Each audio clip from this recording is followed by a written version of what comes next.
Penelitian pertama kali dilakukan pada tahun 1883 oleh Adolf Meyer, seorang ilmuwan Jerman yang menemukan bintik-bintik kuning pada daun tembakau. Setelah diteliti, ternyata bintik-bintik tersebut disebabkan oleh penyakit mozaik yang menular. Ia mencoba mengeluarkan penyakit tersebut pada tanaman sehat dengan menyemprotkan getah dari tanaman yang sakit. Ternyata tanaman yang sehat tersebut menjadi tertular.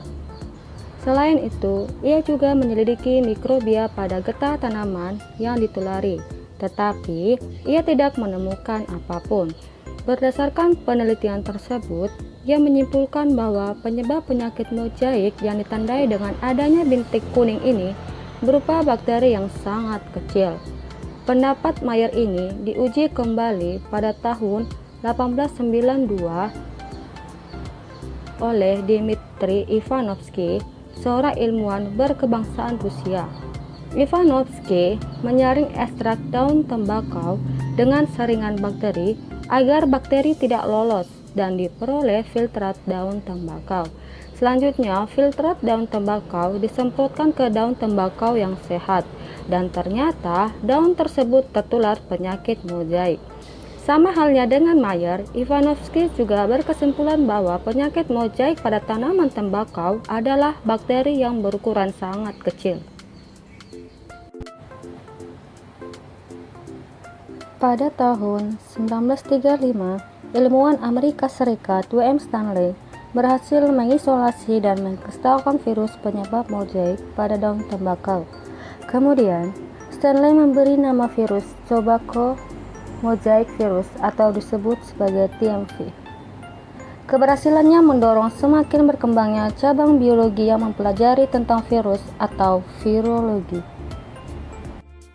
Sifat-sifat virus. Hingga saat ini, penggolongan virus sebagai benda hidup atau benda tidak hidup masih belum pasti.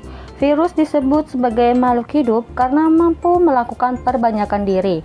Virus disebut sebagai makhluk tidak hidup karena beberapa alasan berikut. Yang pertama, virus bukan berupa sel atau aseluler. Suatu benda dikatakan hidup jika terdiri atas sel, sedangkan virus tidak terdiri atas sel. Selain itu, virus tidak melakukan metabolisme dan sangat tergantung pada hostesnya untuk tetap hidup. Yang kedua adalah virus hanya dapat memperbanyak diri dalam tubuh makhluk hidup. Virus dapat hidup hanya di dalam sel hidup. Oleh karena itu, metode yang paling ekonomis dan mudah untuk memperbanyak virus dengan menggunakan teknik embrio ayam. Embrio ayam yang berumur 10 hingga 12 hari digunakan sebagai tempat inokulasi. Inokulasi virus dilakukan melalui kulit telur yang diselubungi secara aseptik. Lubang tersebut kemudian ditutup dengan lilin atau parafin. Selanjutnya, telur itu diinkubasi pada suhu 36 derajat Celcius selama jangka waktu tertentu yang sesuai dengan kebutuhan untuk pertumbuhan virus. Dan yang ketiga adalah virus hanya tersusun atas satu jenis asam nukleat, yaitu DNA saja atau RNA saja, dengan selubung protein kapsid serta tidak mempunyai sitoplasma dan organel. Kemudian yang keempat, virus dapat dikristalkan sehingga lebih menunjukkan ciri mineral daripada ciri kehidupan. Ukuran virus. Virus memiliki ukuran yang sangat kecil dan hanya dapat diamati menggunakan mikroskop elektron dengan perbesaran 30.000 kali. Oleh karena itu, tanpa bantuan mikroskop elektron, Anda tidak bisa mengamati virus dan hanya dapat merasakan jika tiba-tiba tubuh Anda sakit karena serangan virus. Pada tahun 1892, ilmuwan Rusia Dmitri Ivanovsky telah membuktikan bahwa virus dapat lolos dari saringan yang tidak dapat dilalui bakteri. Virus terkecil memiliki diameter sekitar 17 nanometer dan diameter terbesar adalah 1000 nanometer dengan 1 nanometer sama dengan 10⁹ meter. Bentuk virus. Ini merupakan beberapa bentukan virus. Tubuh virus mempunyai bentuk bermacam-macam jika diamati menggunakan mikroskop elektron. Virus mempunyai bentuk bermacam-macam jika diamati menggunakan mikroskop elektron. Tubuh virus ada yang berbentuk bola, seperti pada virus Human Immunodeficiency Virus atau virus HIV. Atau di sini ada virus influenza atau influenza virus. Ada yang berbentuk seperti huruf T, misalnya pada virus bakteriofag. Ada yang berbentuk polihedral seperti pada virus adenovirus. Ada yang berbentuk batang seperti pada tobacco mosaic virus atau TMV. Ada yang berbentuk seperti benang atau filamentus seperti pada Ebola virus. Virus tidak memiliki bagian penyusun sel seperti sitoplasma dan organel. Selain itu, virus tidak melakukan metabolisme, sehingga virus tidak dapat dikatakan sebagai sel apabila virus berada di luar sel hospes. Virus hanya berupa partikel biasa yang disebut virion. Sebagai contoh, kita ambil jenis virus bakteriofag dengan jenis virus influenza. Kita mulai dari bagian kepala. Pada bagian kepala, virus bakteriofag maupun virus influenza berisi asam nukleat yang diselubungi oleh protein yang disebut kapsid. Kapsid ini tersusun atas unit-unit protein yang disebut kapsomer. Di dalam protein kapsid inilah yang memberi bentuk virus. Di dalam protein maksudnya, kapsid terdapat asam nukleat yang mengendalikan aktivitas replikasi virus berupa DNA. Pada virus bakteriofag, asam nukleat berupa DNA, sedangkan pada influenza, asam nukleat berupa RNA. Pada virus bakteriofag, bagian kepala merupakan nukleokapsid telanjang karena tidak diselubungi membran pembungkus. Nukleokapsid merupakan asam nukleat yang diselubungi protein kapsid. Pada bagian leher berfungsi sebagai penghubung kepala dan ekor sendiri berfungsi untuk mendekatkan diri dan menginfeksi sel yang diserang virus. Bagian ini memiliki struktur tambahan berupa selubung ekor, lempeng dasar, dan serabut ekor. Pada setiap ujung serabut ekor terdapat reseptor yang berfungsi untuk menerima rangsangan. Sedangkan pada virus influenza, nukleokapsid diselubungi oleh membran pembungkus.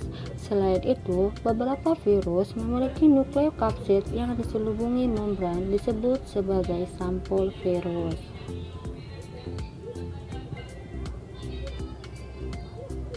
Jadi, tubuh virus tersusun dari senyawa. Yang pertama, asam nukleat, yaitu DNA atau RNA. Kedua, protein, komponen utama penyusun kapsid. Ketiga, lipid, yaitu terdapat beberapa virus dalam bentuk fosfolipid, glykolipid, asam lemak, kolesterol, dan lemak alami lainnya. Keempat, karbohidrat dalam bentuk ribosa atau deoksiribosa dalam asam nukleat. Replikasi virus merupakan proses reproduksi pada virus. Proses replikasi virus dapat diamati dengan jelas pada bakteriofag yang menyerang bakteri Escherichia coli. Virus yang menyerang tumbuhan, hewan, dan manusia mempunyai cara replikasi yang hampir sama dengan bakteriofag. Berikut penjelasannya, yaitu daur litik. Virus akan menghancurkan sel hospes atau sel yang ditumpanginya setelah selesai melakukan replikasi. Kemudian, yaitu yang kedua, daur lisogenik. Virus tidak menghancurkan sel bakteri. Asam nukleat virus tidak mengambil alih fungsi proses sintesis asam nukleat bakteri, tetapi menjadi bahan dari asam nukleat bakteri.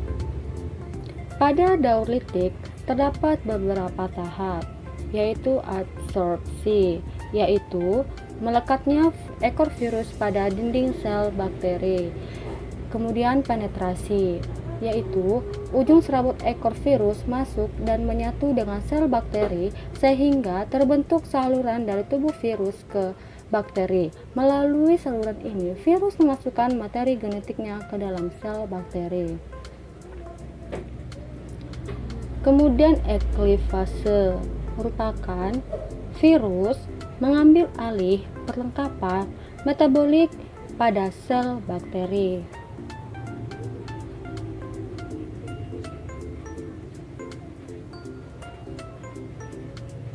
Kemudian pembentukan, yaitu pembentukan bagian-bagian tubuh virus baru. Selanjutnya perakitan, yaitu bagian-bagian tubuh virus yang telah terbentuk selanjutnya akan membentuk virus-virus bakteriofag yang lengkap. Dan terakhir lisis, pecahnya sel bakteri yang mengeluarkan virus-virus baru yang akan menginfeksi bakteri lain.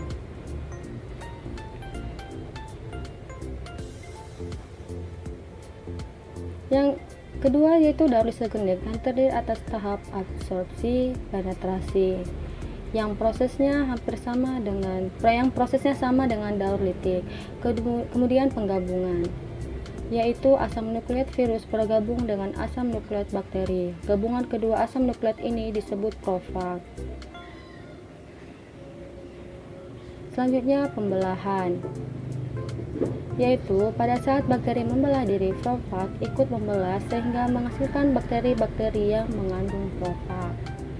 Selanjutnya sintesis, yaitu asam nukleat virus dalam keadaan tertentu dapat memisahkan diri dari asam nukleat bakteri untuk masuk ke daur litik.